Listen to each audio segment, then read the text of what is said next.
बा महीना और गान मरवा के दे हम का अरे चली नू पंचायत में करावना चल बा सब लोग अब आई कहाँ कोनो आई भाई देखू ना कि कैसे आवल है। अच्छा भाई हमरा तो महीना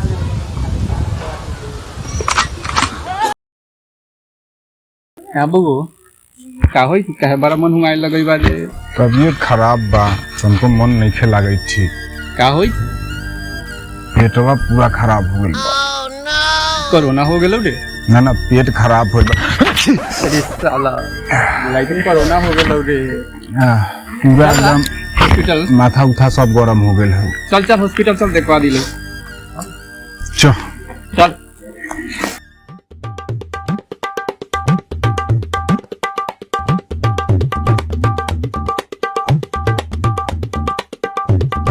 ज्यादा इज्जत से हम बोला देखला दिया वो से ज्यादा इज्जत हम डॉक्टर साहब प्रणाम। खुशी रहो साला नर्स नो है डॉक्टर थोड़े है ये साला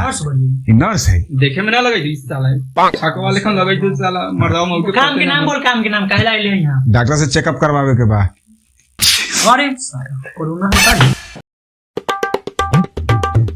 डॉक्टर साहब दू गो बाहर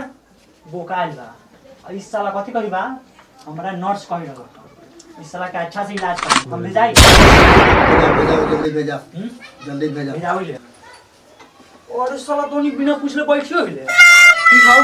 चल डॉक्टर साहब बुलाओ तुम जाओ सुन लेते के इज्जत से बोलिया ही न तो मोटका घुसेड़ दे तू इज्जत से बतिया तू तो इज्जत से बतियाबे कर दो। हां तो जो तो बतियाई तो मोटका घुसेड़ दे तू ये साला ये साला सुइया न रे जो अच्छा ठीक हो जो डॉक्टर साहिबा को मेरा प्रणाम। साला मोगलिया डॉक्टर बुझाता है तो मर्दानवा डॉक्टर हुआ अरे इज्जत से बोला ही डॉक्टर है मर्दाना डॉक्टर साला बोले अच्छा मर्दाना मरना वाला तेल मार हम अपना पर मारी जावा कि तोरा पर मारी जावा है साला तू अपना मार न तो आंख भोग दे बाप रे साला कैसन डॉक्टर हौ हे साला जैसन का खोजले वैसन के न मिलल बरियो बकरिया डॉक्टर बुझाई धोई है साला बैठिया डॉक्टर साहब इसको ना देखिए ना खा रहा है ना पी रहा है दिन पर दिन सुखलाल जा रहा है देखिए इसको लाओ हाथ देखियो इस साला के करावना का धो ले डॉक्टर साहब कोरोना नहीं ना है इसको ना तो क्या सर्दी खांसी धर छिना डॉक्टर होगा साला सोराबाई वाला ही चेक कर रहे थे डॉक्टर साहब जी इसको सुनाओ दर्द दे दो या दर्द दे दो छिनेना डॉक्टर कने सलाई लिए लखा साला कैसन करी जाए साला कोई बारी तो या में सामान पर छुई बा साला हाटू झाटू डॉक्टर कंप्यूटर जी एक नेहुरा के सुइया देता डॉक्टर साहब का प्रॉब्लम है उनका अरे गुप्त बीमारी उसको पकड़ लिया है गुप्त रोग हो गया हाँ गुप्त रोग है लगभग जी सुइया देवे के होते था अरे ओकरा के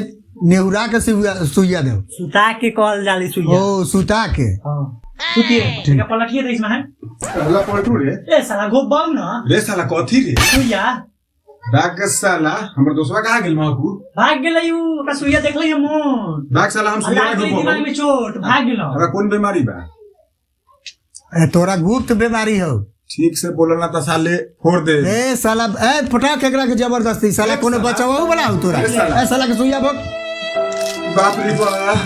मानम साले तोरा निहुरा के न देली घोपली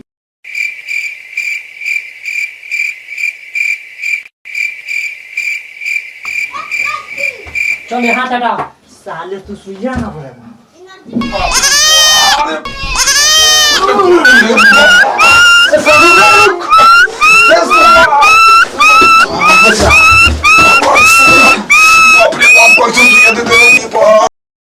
साले रे वो से बारह लबर लबर कले रहला बाप रे बाप आंख में टिप दे साले पारा के सुइया पड़ल साला हाटू झाटू साले डॉक्टर ठंडा में गर्मी तोरा फूक दी साला कथी के सुइया दे देलक साला ई डॉक्टर साहब इस साला हमरा लागे छिका कि भैंसी के सुइया देवेला मोटका ये वाला भोग दीजिए ए साला के बेलाओ अब हटाओ ने करी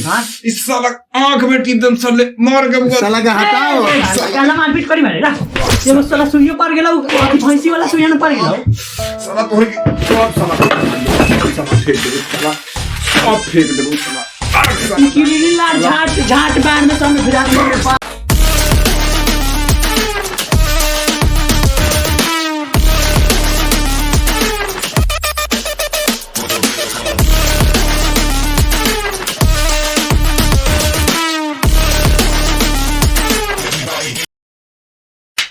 गाइज अगर वीडियो अच्छा लगे तो प्लीज़ लाइक और शेयर सब्सक्राइब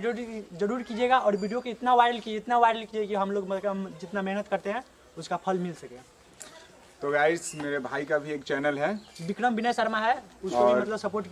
कीजिए। हमारे डिस्क्रिप्शन में लिंक डाला गया है, उसको शेयर करें। Love you guys,